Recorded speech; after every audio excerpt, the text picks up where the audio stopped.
Hi friends, नमस्कार, जय श्री राम। आज आम गाँव में हनुमान ठाकुर प्रतिष्ठा यज्ञ महोत्सव अनुष्ठित होगाकू जाऊँगी। से आज आम समस्ते गाँव लेडीज माने कलश बुड़ाई जीवु। बो मु हो जाइछु रेडी, आउ नणंद को लगे देइछु काम रे। यज्ञ पई हनुमान ठाकुर मंदिर बहुत सुंदर भाव में सजा हो जाइछि। मंदिर पहुँची आमे बाहरी गलु कलश धरी नदी को। नई कूल पहुँची मो दिल हो जाइथिला पूरा गार्डन गार्डन। वाओ कि सुंदर पवन।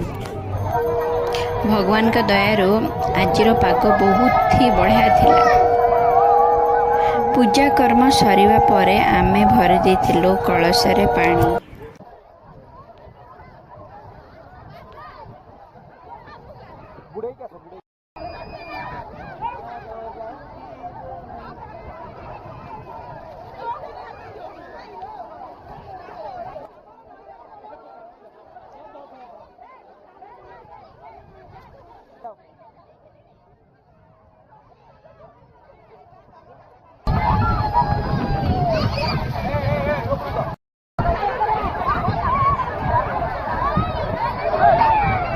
ताऊ धरी दे।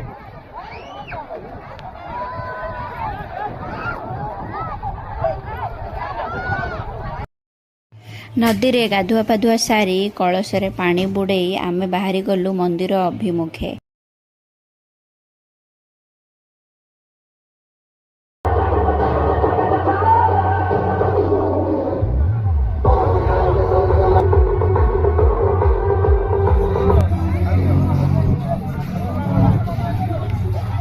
मंदिर पाखे पहुँची यज्ञ कुंड पाखरे कलश थोई दे मो घर को आसी फ्रेश ही खाईदेली चा आउ चकुली।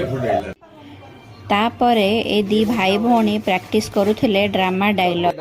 हनुमान ठाकुर यज्ञ सरिवा परे हेबो आम गाँव रे ड्रामा।